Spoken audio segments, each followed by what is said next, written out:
The Spin-Off Podcast Network. Talofa lava. I'm Madeline Chapman, editor at The Spin-Off.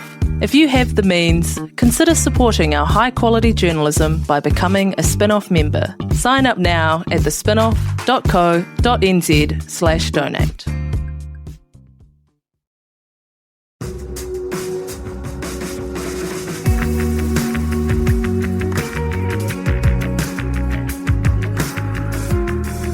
You're listening to Business is Boring, a podcast that reckons it's anything but.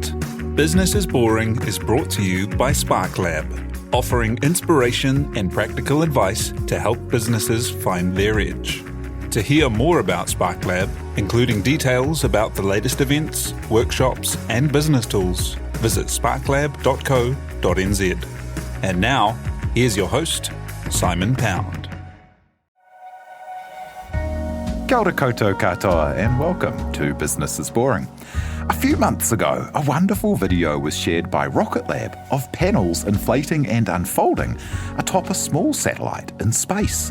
It was the first space outing for an ingenious tech solution started by three 21-year-old Auckland Uni students who came up with the breakthrough idea in a uni competition and then put uni on pause to make it happen. Fia Jones is one of those co-founders and is the CEO of their company, Astrix Astronautics, and she joins us now to chat loving space, making ideas into reality for the hardest conditions off the planet, and what's next. Tanakwe, thank you for being here. Hi, thank you for having me. Hey, tell me about your love of science and space and technology, and how you kind of kept that alive from being interested in it young to then making these cool things happen in space.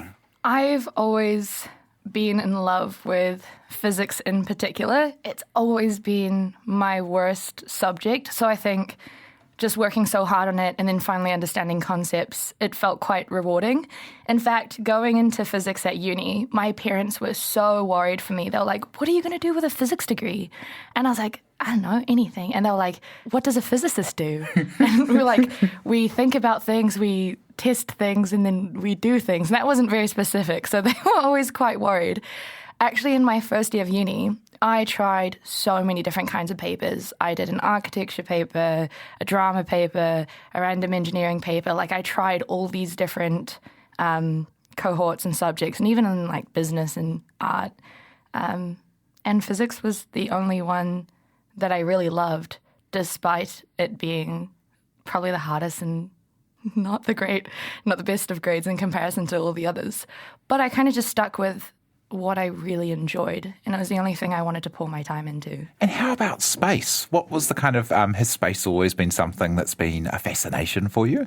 Weirdly, not really. Not until I got to uni. We had, and it was advertised in our classes when we were in second year physics, there was this program called Auckland Program for Space Systems, and it was you design a mission, it's a 100K challenge. The whole point of the competition is to find a way to benefit humanity from space. And you got to use this really cool space lab and do literally whatever you wanted and tinker away and then come up with ideas. And I fell in love with space and with space tech then. Yeah, wow. Tell me about that competition. Like, how did that come about? So I actually dragged quite a few of my friends into the competition when we heard about it.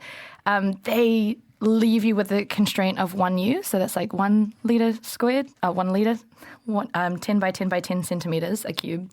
And you could do literally whatever you wanted. We had all these random different ideas like detecting helium isotopes off the moon or just like doing weird novel tech in space. And then something that we found was with whatever ambitious type of mission that we wanted to do, power was always a problem. And if we wanted a deployable array, it would cost so much that we were better off like upsizing our satellite.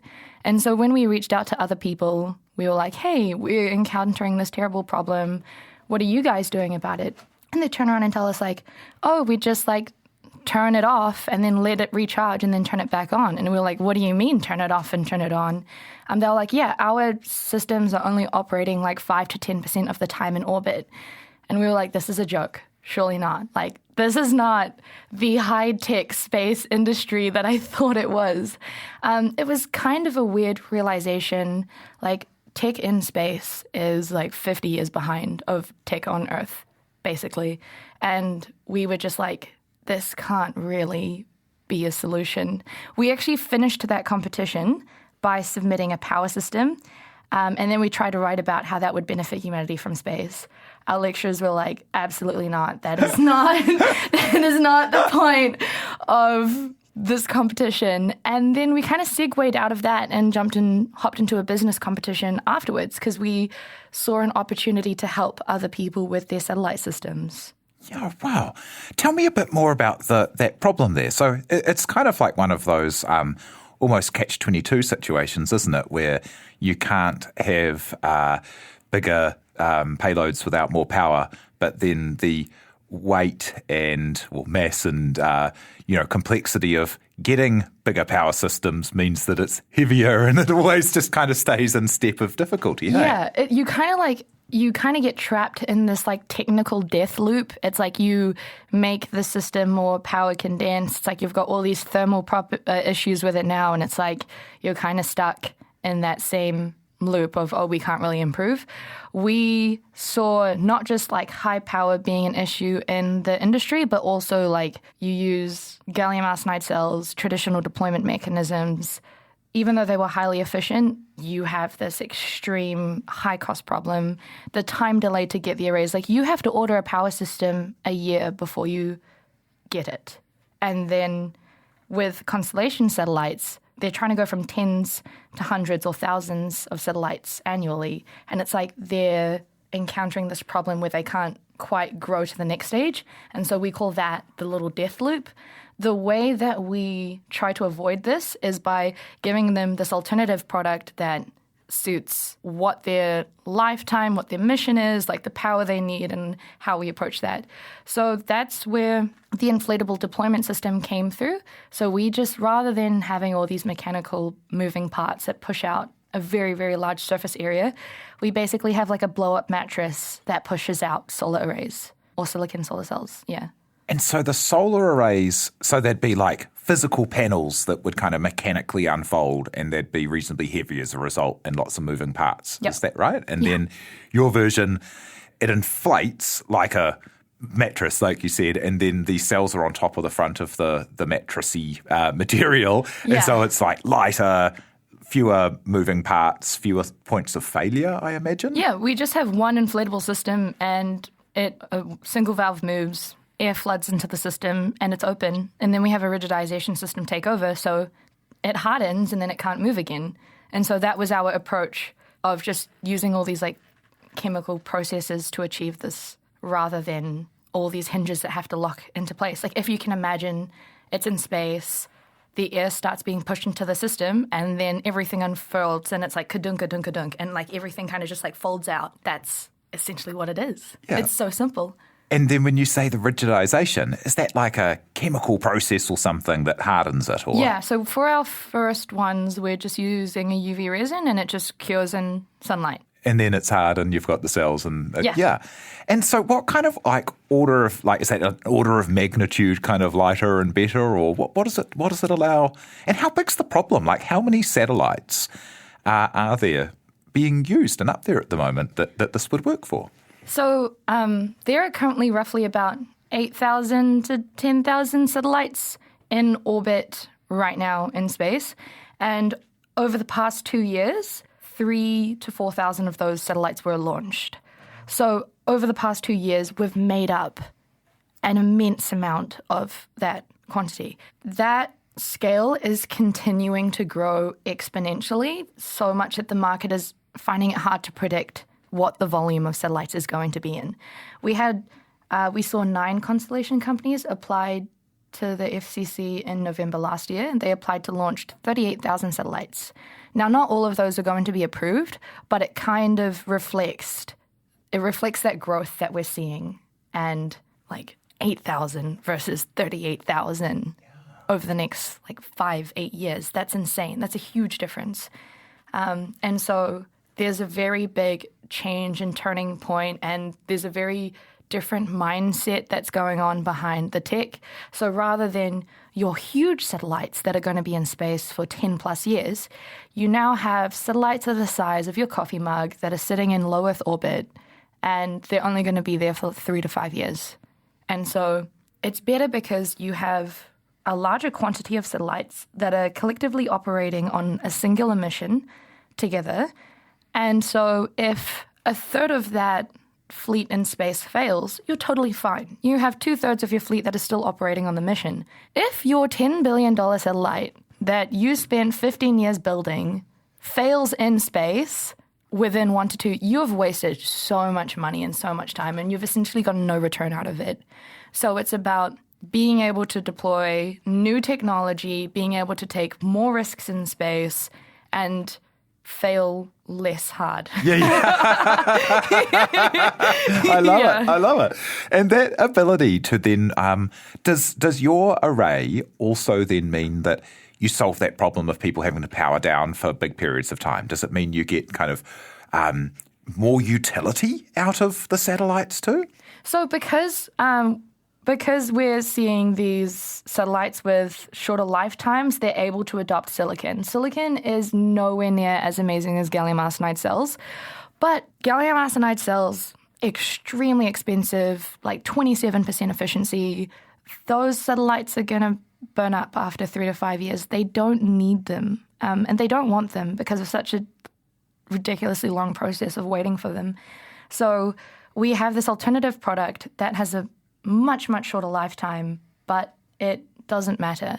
And so we're able to provide them with these systems significantly faster than what they have at the moment. And so you and your co-founders kind of like found this, in a competition that was saying, hey, what could satellites do that would be good for Earth? And you're like, hey, satellites are the actual thing that needs improving. Yeah. And then you went and turned that into a business idea. Tell me about that process. And because that's an enormous number of kind of problems to solve in a short amount of time. Yeah. So when we made that initial switch, it was so difficult for us to wrap our heads around product market fit.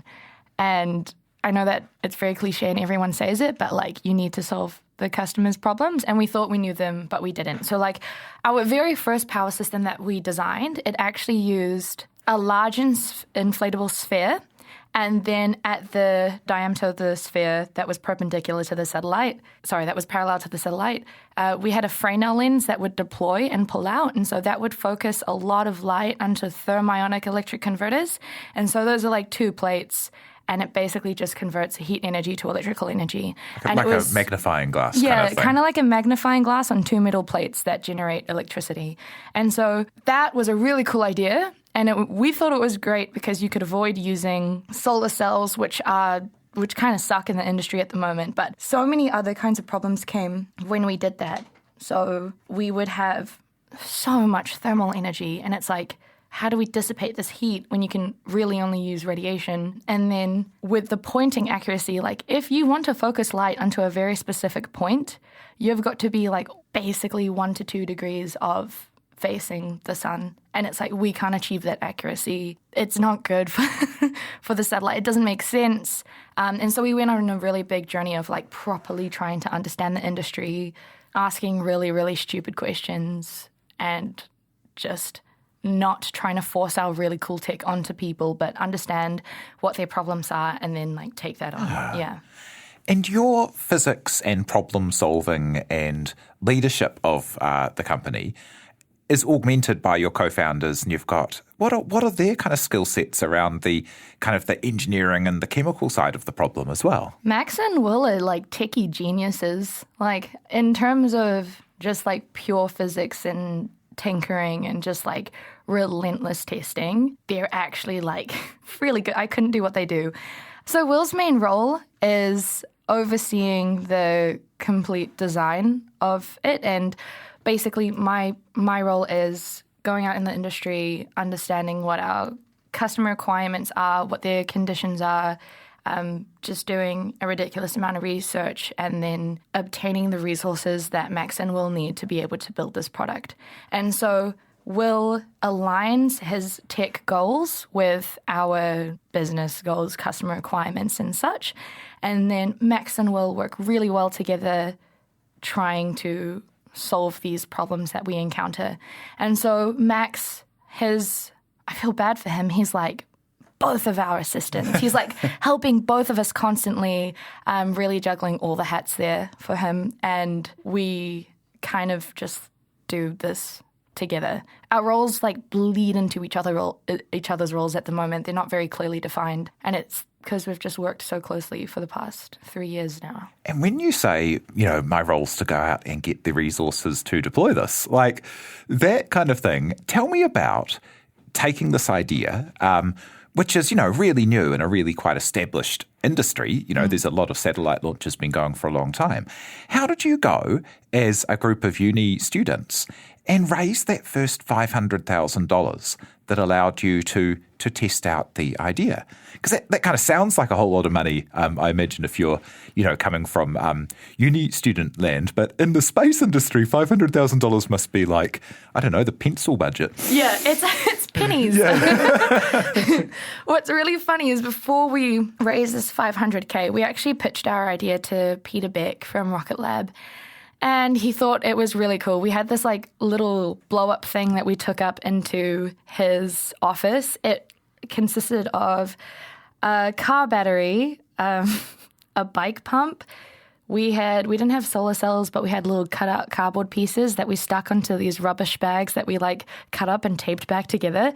Like it was really freaking ugly. And we 3D printed this box that it was going to deploy out of. And so we blew that up on his glass table in front of him. It literally looked like trash. And he was like, "This is awesome. How much money do you need?" We said $15,000. We thought, he was like, "How much money do you need to put this into space?" And my dumb ass, $15,000. Like I'm so glad we didn't take on a lot of money then, because it was still like VC money as well. And we had literally no idea what we were doing. We learned really quickly how stupid that was. And then Pete was like, I asked him later, I was like, "Why didn't you tell me?" I was like, "You knew, Pete. You knew that wasn't enough money." And he was like, "Oh, you were going to figure it out. Like, why should I tell you? I'll just let you have it and have a go." And then because we'd spent so much time tinkering with such little money, like we went on that $15K for a year. We spent it on literally only R&D. We also joined other competitions where we could get funding, like a little bit of grant money. And so we were playing with like $60K for that year. By the end of it, we had a very well-defined idea of what our product should look like and what we wanted to spend that money on. So by the time we got the $500K, it was kind of like, okay, we're going to beeline to doing this. And so we didn't spend that much time like mucking around tinkering R&D, because we'd been like tinkering before on like a really bad budget, like a really, really sad budget. And we'll be back in a moment with Fia Jones to hear how they took that investment and tested their idea in space.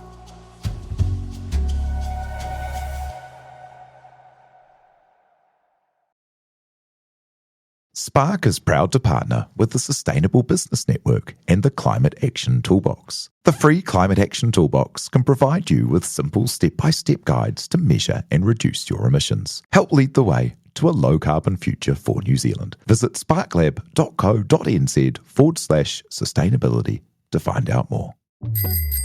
Ready to rediscover the joys of cycling? With over 300 kilometres of cycle paths across Tāmaki Makaurau, jumping on your bike and going for a ride is such a fun way to discover the city from a different perspective. Cycling is getting more and more popular across Auckland, so now's a great time to join the hype and give cycling a go. Head to at.govt/cycling to find your nearest cycleway today. Raising capital or taking your business to the world? Investment Fix has the lowdown on everything you need to make it happen. This season, we're exploring the US market, the opportunities it offers, what it takes to grow a business there, and the best way to approach investors. Join some of the superstars of the investment and business world as they share advice from their time in the US so you can make your mahi count in this massive market. The Investment Fix podcast, brought to you by Invest New Zealand. Tune in today.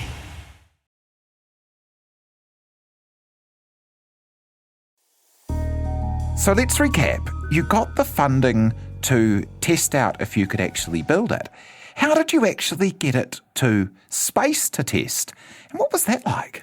So with the 500k budget, it's still really small, especially to go from nothing to flight qualification or flight heritage. We were still, in some sense, bootstrapping and literally riding the shoulders of giants. Like for doing the qualification testing, we went into Rocket Lab after hours. We had some people there help us out, and then we'd do the vibration testing, the vacuum testing, all of that kind of stuff.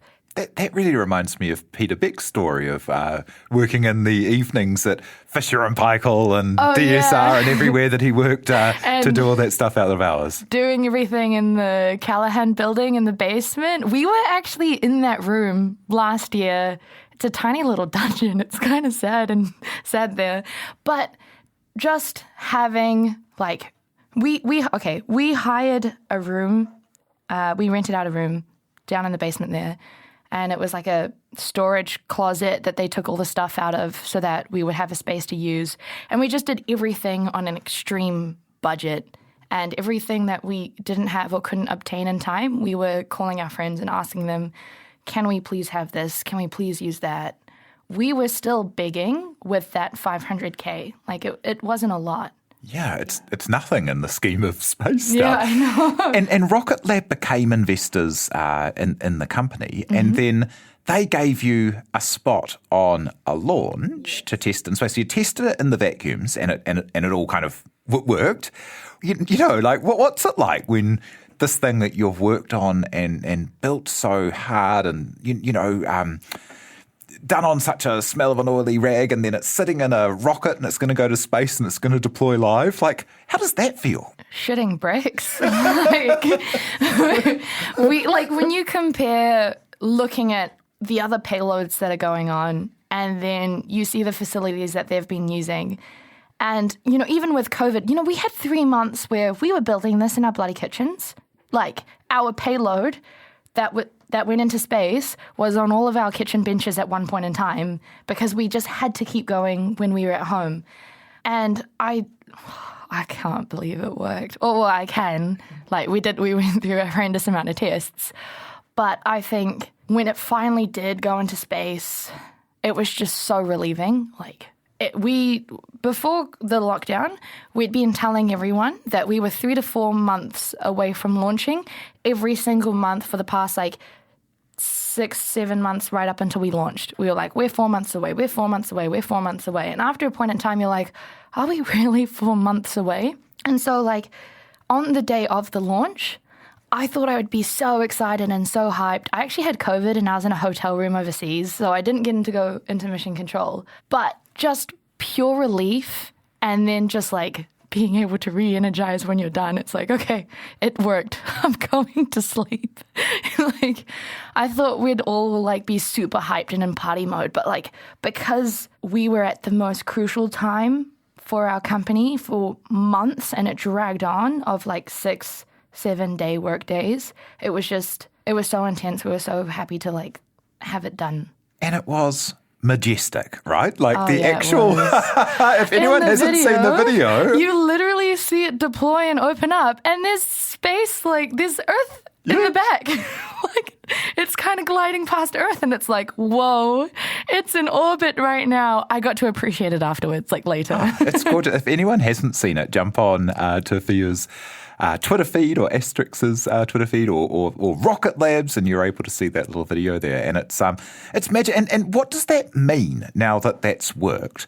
What does that mean for you as a company and for what's happening next? Oh, yeah. The video is called Copia Has Spread Her Wings. So if you wanted to find it, there you go. So since we launched and got flight heritage, essentially, we had quite a few customers follow up with us that was an amazing launch. We're looking at doing these missions. We're trying to ramp up, the volume, and we want to see if you're a good fit. So the way that we're jumping onto these first early adopters is we're just putting our power system on their R&D missions and seeing how well, we still have to learn how to go through the integration process. It's going to be a bunch more first times for doing things for us. And then after that, if we've done a good job, we're jumping onto the constellations, and then we need to figure out how are we going to push out hundreds of power systems when we've literally only done one so far. And it took us half a year to build one because we were figuring it out. But that's how it works, eh? It's always the hardest the first time. And tell me about the environment that you're in around, we've mentioned Rocket Lab and Peter Beck a few times, and also Outset Ventures, where that space is that you're there. And these environments where there are, tell me about the environments that exist for turning those hard tech, deep science ideas into a production model. How do you do that? So for the R&D ones, we unfortunately have to make each of them handmade until we can figure out an effective production line. And that's kind of something that we'll have to do during our Series A. So we're at our seed round at the moment. With Outset Ventures, they are our lead and we love them so much. We are quite fortunate that we've gotten nice VCs that have led this first round. I've seen other startups being absolutely what's another way of saying fucked over? That's a really good way of saying it. Yeah. Okay. I've seen other startups just be absolutely fucked over by their first VCs.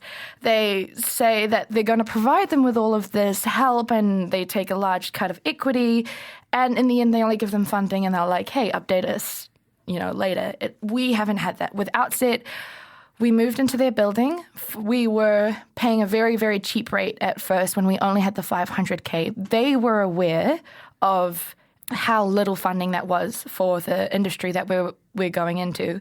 And so they provided us with the help, the network, the testing. They now have a shake and bake room down in the basement now, and part of setting that up was for helping us. So they have what's a shake and bake room? So they have a communal vibration table down in the basement and also a thermal cycling chamber. So it can, we can put our box inside their chamber. It'll go all the way up to 180 degrees and then go down to negative 80. And then if we want to go down to much lower temperatures, we kind of just put our thing in a bucket and dip all this liquid nitrogen on top and then just make it cold. Yeah. Well, it's I went for a walk around the space the other day, and it's like Willy Wonka's chocolate factory for people who like science. So cool. My favorite part about the building is you go out into the kitchen for a cup of coffee or you go there to eat lunch, and there's all these other founders and guys there from all these other different kinds of companies. You've got Virtus Energy, Energy Bank, Helico Bio, Denison Technologies. They're all in the same building. In when you live as a student in a hall for uni, it's like that, but with tech companies. Every single room has some random cool deep tech startup in it. And I love it so much, especially because our team is so small. The three of us see each other every single day. We sometimes get really, really sick of each other, especially after really long work days. So it is so nice to be in a building where we can see other people.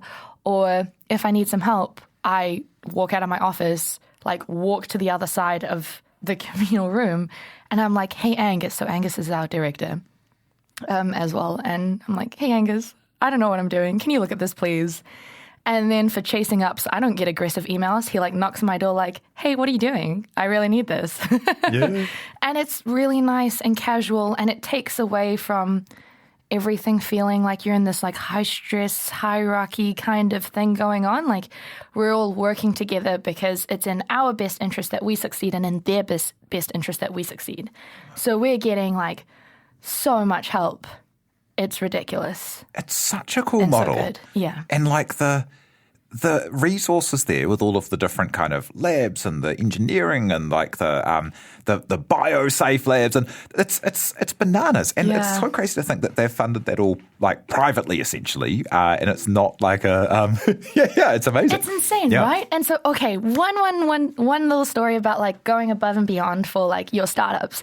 So the week that we were integrating the satellite into Rocket Lab, I was flying to the US for a conference in Colorado.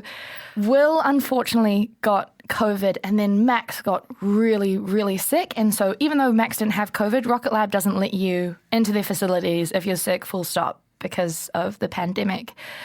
Our satellite, we couldn't fly it down to Mahia because we had these restrictions, like there was a pressurized canister on it. And even though it was safe to go in a rocket to bloody space, like Air New Zealand didn't want to take on my fucking payload. So we had Angus. So Angus is our director. I felt so bad. But I sent, Angus drove 7 hours with his mate to Mahia to go through the integration the whole process by himself. And he was integrating our payload on a video call with Max and Will, who were like ridiculously sick, and I was overseas. So, props to him going above and beyond for us. Yeah, that's awesome. And it's so cool hearing about, you know, the people who are acting as supporters, like Angus and like, Peter Beck and that kind of, his 15K work it out, and really, really backing you and the team so much. What misconceptions do people see about that journey? So when we've seen the way that I've described Astrix in the media and our journey, a lot of things are very exaggerated, and so it misses out on a lot of like details on the way. And something that I cannot stand hearing is like, oh, you guys are so lucky. Like, imagine if you never met Peter Beck. And it's like, no.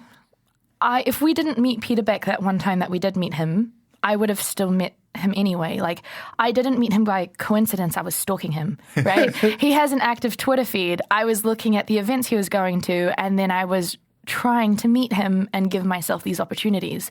And even if I wasn't able to bombard him, I would have found a way to have someone else introduce me to him. And it's like, I see how you think a lot of these are luck-based, but like I think a lot more of that comes down to like pure like persistence and resilience and like genuinely going for something until you get it. And if you're not getting something, it's like, oh, maybe we should reflect on why this isn't happening, and then, follow up with that and figure it out. So it's a constant learning process for us, and it's really hard. But even though we have a lot of help, it's also because we ask for help. We're not doing this by ourselves. We know we can't do this by ourselves. We're constantly outsourcing, begging for materials and resources, and never, ever doing any of this by ourselves. Yeah. And it's such a cool environment that has been set up there, that there is this support. But it kind of sounds to me that, you would have found a way to do it. Yeah, like on your kitchen table if it was required. Yeah. Yeah. No, we totally would have. But kind of just trying to do things like as quickly and as cheaply and use other people's resources rather than our own. And it's so, there was that magic interview that you did on Breakfast TV, and it's really funny to see how the media always goes for a shorthand, eh? So like it's probably not kind of malicious as much as just kind of like sensationalist laziness. Oh, I see. But in terms of like, they're like, well, uni dropout. And you're like, hey, I'm not a dropout. I've just put it on pause. Oh my gosh. And it's like, uni dropout, Fia Jones. And you're like, no, I'm still doing a paper. And like, no, you're a uni dropout. Oh my gosh. They love their like Silicon Valley stories and trying to draw those parallels here. Like, if we didn't have this company, I would still be a full-time student. I'm doing one paper at a time right now. It's going to take me 6 bloody years to finish my 3-year degree, but it's totally fine. I still want my piece of paper. And just Yeah, it's highly exaggerated. Tell us about like what was the thing with the front page with the paper? Oh, so one of the papers in the New Zealand Herald was, or maybe it was NBR, I'm not sure. It said, uni student dropout raises 500K backed by Peter Beck, or some kind of like heading like that. And I hadn't really told my family yet that I dropped out of uni. And so my mum's, she's like up 5 o'clock in the morning, early bird. The papers come out at like 6 a.m. I'm kind of the person who like goes to bed at like 2 a.m. and wakes up at 8. And she spammed my phone with calls. She was like, what's going on? She's like, did you really drop out of uni? Oh, congratulations, 500K, so proud of you, honey. But did you really drop out of uni? And I was like, oh, well, I kind of just like put it on pause. And she was like so proud of me, but she was quite mad at me at the same time for like not telling her more than anything else. And it was this, it was like, yeah, I probably should have told her before the papers came out. But I didn't, like, I knew it was going to be in the story. I just didn't think it was going to be the title, you know, like, drop out, first thing that they mention. And so just to clarify for future stories, not a dropout, doing papers. Still one paper at a time. It's going to take a miserably long time, but I'll get there. Yeah, but yeah, like, just put a little pinprick in that kind of narrative there. And, yeah, like, what would your advice be? A couple of questions that we like to ask everyone. Like, what would your advice be for people who have found an idea that seems to be kind of bananas that no one else was kind of solving that in the industry? Hey, and like if you found an idea, what would your advice be for someone thinking about starting a company or making an idea real? I think that starting a company is so difficult in general. Like, you have to just ask for help. You have to, like, go out there into the industry that you want to go in, go to networking events, say hello to as many, like, make yourself super uncomfortable asking for help. Your questions are going to be stupid questions. It's totally fine. You just need to ask them as soon as possible.